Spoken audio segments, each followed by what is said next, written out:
Okay, so welcome to the third video in this series of conversations around 3D. This series was inspired by a video I watched by Animation Outrage that talked about how most content around 3D on YouTube is more educational and for profit than it is actual content. I am here at this point trying to also contribute to steering away from that trope of 3D content always being uniquely educational or mostly educational. So today I'll be sharing my Blender story. So how I started using Blender and then how I got to where I am today. I started using Blender 10 years ago. So this year marks the 10-year anniversary of me ever opening Blender to do something meaningful. Why did I get Blender? I got it so that I could make animations for my Sims 3 game at the time, because prior to using Blender, I was using Milkshape, and all I was doing with Milkshape was taking base game meshes, editing them, putting them back in the game. Then occasionally I would try to make animations with Milkshape, but they never really worked out properly because I didn't quite get the process. So with Blender, on the other hand, I was able to get the process down to a T, and that's how I just kept using Blender. Then in 2017, same thing. Throughout 2016, 2017, all I was using Blender for was animations for The Sims 3. Then in 2018, now I was in uni, I had a roommate who used to use Blender, and he never really told me what he was using Blender for. I just used to know that he would always say he was on Blender. I never really looked at his laptop. So one day he came to me and then he was like, "Don't I have Blender on my laptop?" And I was like, "Yeah." So he just opened it out of the blue and then he now started sculpting. And I was like, whoa, so even this Blender can do this. Of course, at the time I had an idea that Blender wasn't just for exporting Sims 3 animations, of course. But I never really was interested in anything outside making my animations in Sims 3 and exporting them. I even knew that you could make clothes for the Sims 3 with Blender, but still I wasn't interested.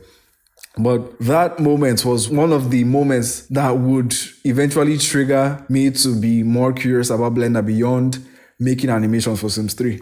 Then came in 2019 that I did a course that required me to do AutoCAD to obviously pass the course. We learned what's called hard surface modeling, essentially in Blender, isometric projections, press, pull, extrude, cylindrical projections, and then we would now hand in the assignments every week to our course instructor. So that was one of the most fun courses that I did in school. It really opened my mind to what 3D could be. I really enjoyed building objects in the three-dimensional space and not just drawing them on a flat surface all the time. I used to paint a lot at this time I had a Wacom, so I used to also paint a lot. So I wasn't a complete stranger to working artistically in the digital space. So 2019, that course opened my eyes. Even once we were done with the course, my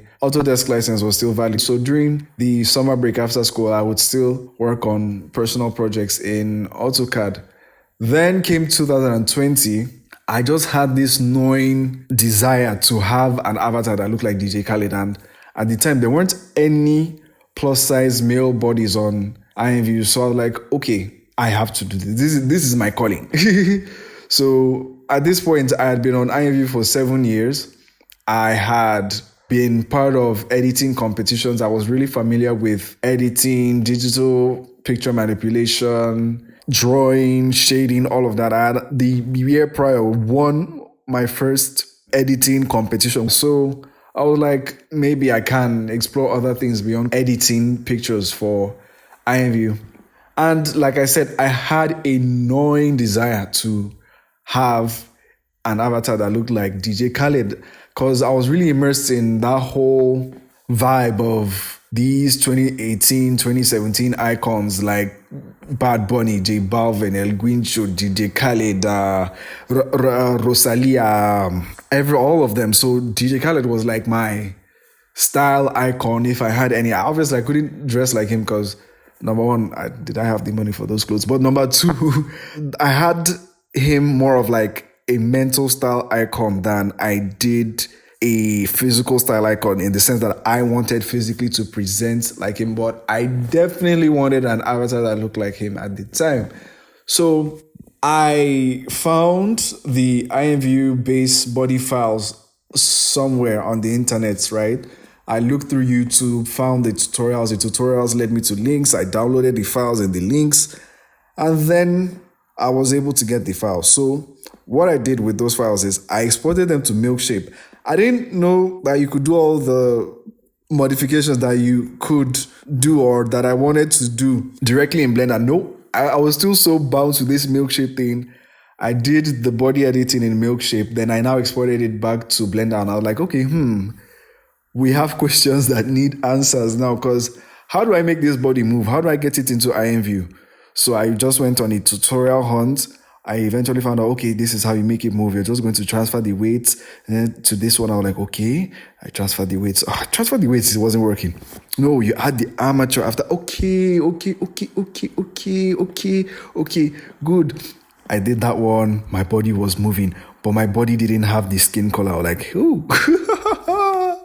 So finding the body skin color, like that default skin color, even till today, kind of is a confusing process. But finding that base material for that will make your avatar have the skin color, I almost lost sleep over it, but eventually I found out how to do it. Then next question was, of course, what will my avatar wear? Because I don't have the strength to only use a bare naked avatar. I wanted an avatar that looked and dressed like DJ Khaled. So I modeled clothing. And when I say I modeled clothing, like from the first vertex down to the sleeves, the body, the neck, I pulled every vertex. It was such a painful process. Something that now would take me seconds. It took me about 3 days. Then, of course, reality really kicked in when I had to do the trousers. But I got through all of that eventually.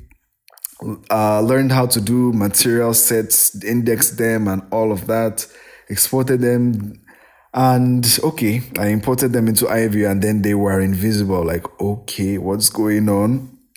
But I now turned my avatar around. I was like, okay, it's visible at the back.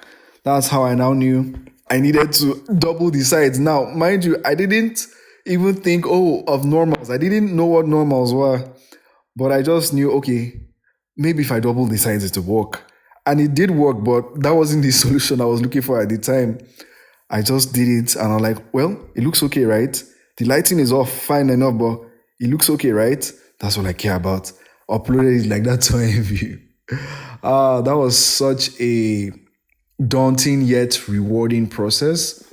Then eventually I would derive from the shirt to now make other clothing items, so that my avatar would, of course, look like DJ Khaled. So with time, I was like, okay, maybe I can make a hoodie for this guy. So I now would, extract, draw from a circle again, pull out the sleeves, rumple it up as best as I can, have my sweater or some Play-Doh version of a sweater. Then I would do this, eventually make one for a female avatar.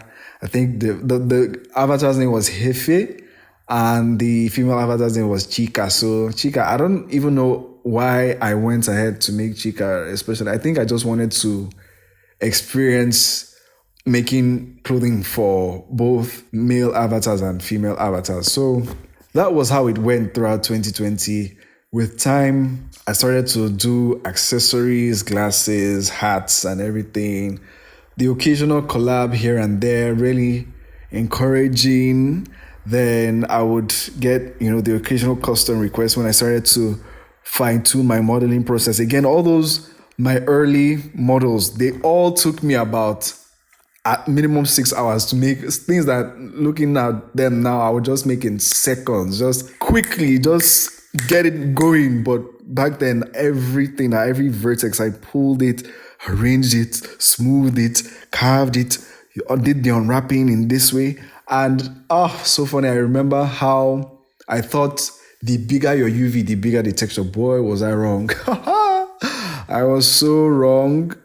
But yeah, so this was my story up until 2020. So as at 2020, I had basically gotten a grasp of the basics beyond making animations for The Sims 3. So come 2021, I was like, okay, what's going on with this cloth modifier thing I started to see? I was like, that's when I now understood that, oh, wow, I could make clothes this way. So I started to use the cloth modifier in Blender to make clothes, started to add more details with sculpting.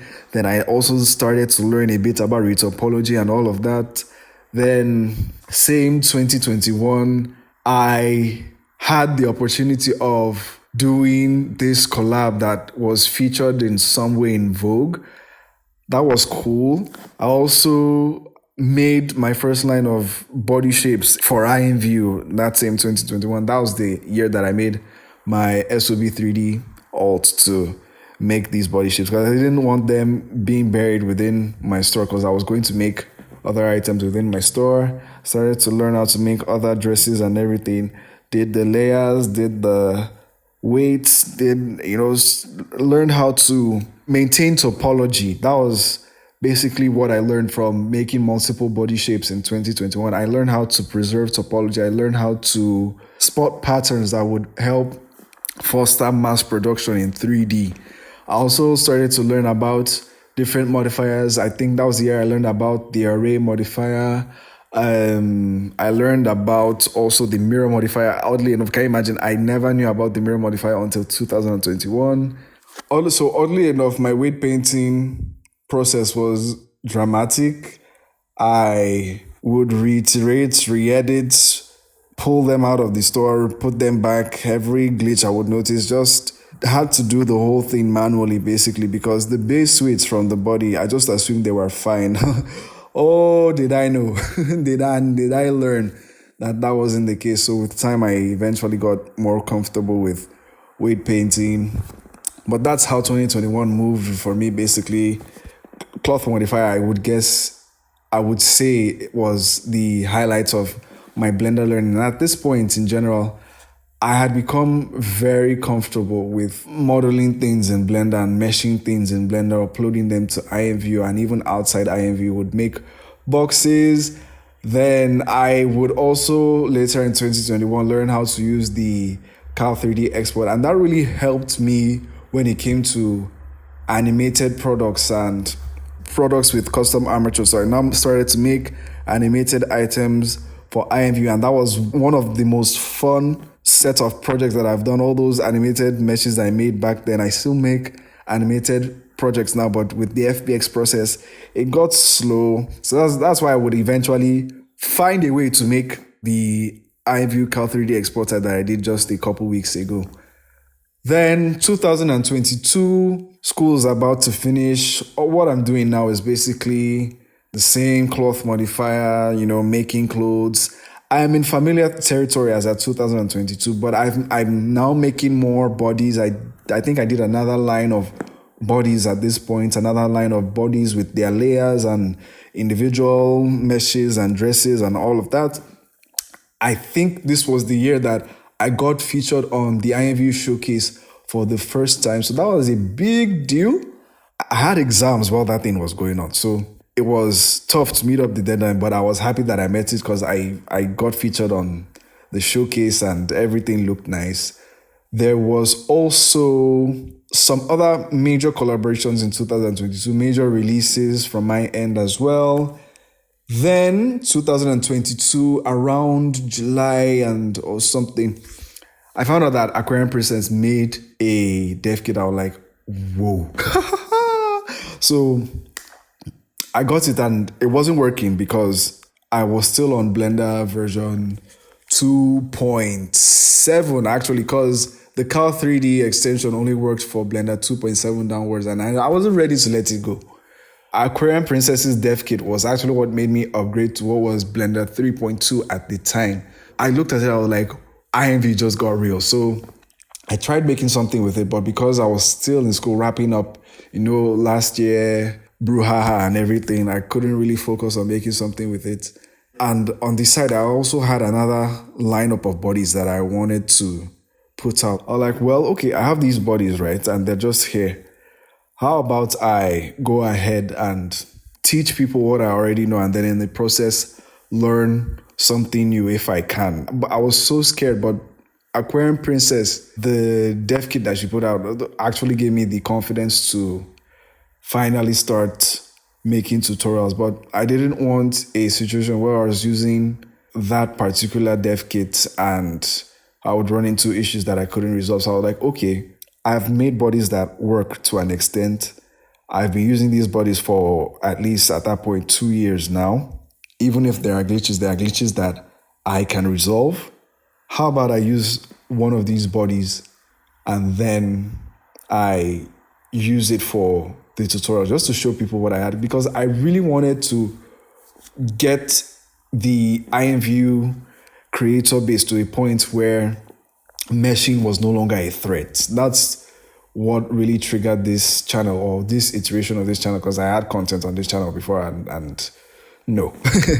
So I had already been working on the Nina body for a while, and when it now got to around October or so, I was like, okay, finally, I think this can happen. So I spent just a week, like the body was already done and everything, but the prepping of the files took weeks, not even just a week. Mind you, 2022, I believe, was also the year that I started to make things for Second Life. I think 2021, actually. First dev kits I got from Second Life was the legacy body, but I didn't care much about Second Life because I didn't even want to make bodies or anything for Second Life. I was just like, oh, okay, well, I can do this. I know how to do this. I know how to get this done. I eventually, with time, with a lot of discussions with people, running all over the place, applying, practically doxing yourself in the name of getting dev kits to make pixel clothing, I eventually got all the dev kits that I felt I needed to make reasonable clothing, participated in events and all of that. Did all of that in 2022, and then did my first event in December of 2022, if I'm not mistaken. So 2022 October was the year that I finally decided that, okay, this is time. We're going to do this. We're going to make the tutorial. So worked on the ads and everything. Nina was released. Same Gumroad platform. I believe so much in maintaining standards. I don't believe, like, I could easily have come in and be like, oh no, we're going to do it this way. Instead of Gumroad, I'm going to take you to like maybe like Blender Hive. You have to do this. You have to. No. I believed so much in maintaining the standard. Everything that I did with Nina, or the release strategy with it, was inspired explicitly by Aquarian Princess. And till today, I still make, on occasion, clothes for Isis and Cleo, and I can't remember the other bodies that she made, but I have, I think, at least one or two others from Aquarian Princess, because that really was the confidence push that I needed to make these tutorials publicly. So started making tutorials with the Nina body. This bled into 2023 until date. I have been doing tutorials with the Nina body and different bodies. Before 2023 began, I put out the Nino and Dina bodies.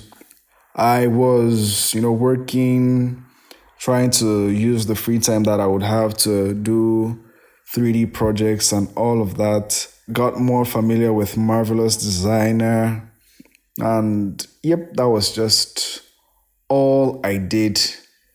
I don't think I learned anything particularly new in 2023 other than Marvelous Designer, which I had gotten the basics of in 2022. But by 2023, I had obviously refined my process and everything. Then 2024 was the year that I really got into sculpting. I think that was also the year that I got Substance Painter. So I really understood how to have great respect for textures beyond just baking them in Blender and calling it a day. I did work for a lot of people as well, did a lot of big customs in 2024. But come 2025, and I think late 2024, I really can't remember the timelines, but I know that by 2025 was when I was like, okay, you know what, this year I have stories in my head to tell. I'm going to do what needs to be done to tell them. So I started to learn how to animate in 2025. That was when it dawned on me what IK and FK was. And I was so embarrassed that I was just looking at these things and thinking they were all the same thing. But no, I really started to understand the difference between IK and FK. Then, oddly enough, and this was the one that I never thought I would dabble in, I would notice that whenever I was rendering my animations, I would always have to change the same set of settings in cycles. That's how I now got into scripting. And it was so easy because I never knew that all you needed to do was just look at what your actions are reading and compile them. And then obviously, because I knew Python to an extent, and just compile them and then run them. And that was it. I was like, oh. So that was the very first script I wrote for Blender to make my cycle settings turn on automatically. Then I now made one. I remember using the pillow module in Python. I knew how to do what I wanted to do with the pillow module. Then just marrying it with like the Blender UV system. That was the first publicly released add-on that I did. And I was so shaky because I didn't know if there would be glitches and anything. And there were eventually glitches, but still they were sorted out, thankfully. And till today, that add-on still works even with Blender 5. And I've made at least that I can do without counting at least 5 public add-ons now, with the biggest one that I've worked on by no stretch of imagination being this Cal 3D exporter, having to learn in depth what those XML files meant and everything. So it was an uphill battle, but I'm happy that I was able to scale through. And of course, I did that Cal 3D exporter this year. So in my 10 years of interacting with Blender, I've gone from starting with making just animations for The Sims 3 to making basic mesh clothing for our IMVU, learning the basics of weight painting in the process, to eventually learning physics, collisions, modifiers of all sorts. And now I'm making add-ons, which is insane. Like, if you had told me 10 years ago that I would get to the point of making add-ons for Blender, I would have been like, nah, maybe I have a future twin brother and you saw him and you talked to him, not me. Things that I currently don't know nor have a particular interest in are things like geometry nodes. Like, I don't know what goes on there. I just learned how to do compositing actually, which has me all excited for animation much more. But geometry nodes is like the one tab in Blender that I have either never touched or barely touched. I don't even know where to start from because everything that I know now, I learned as a means to an end. In this whole story that I've laid out for you, I don't think I ever mentioned I did the donut tutorial, did I? Everything that I learned in Blender was just a means to an end. So I haven't found the end that would justify geometry nodes being the means yet. But I'm not saying that that's never going to happen, but it just hasn't happened as of now. But that's my story. Basically, in 10 years, started doing cheap looking animations to now basically setting up animations, making short films, currently working on another short film now. Obviously, the quality can be improved and is improving, but at least my animation flow now is a lot better. Now, I also learned how to use the NLA editor this year properly, and I actually don't get why people hate it so much. But that's my Blender story, and if you have your own Blender story, be sure to share your Blender story in the comments. What do you think? Is there another thing that I haven't touched on? Like, I know I touched on how I started sculpting, modeling, weight painting, and all of that. But maybe there's a skill you think I missed. Oh, texture painting. I learned that in 2021. If there's a skill that you think I've missed, just shout out and let me see. If it's something I already know, then I'll give you the story behind how I learned that particular skill. Thank you for listening to this. And again, I'm really curious, what are your own Blender stories? What got you into Blender and all of that? Just let me know. And yeah, I'll see you in the next recording.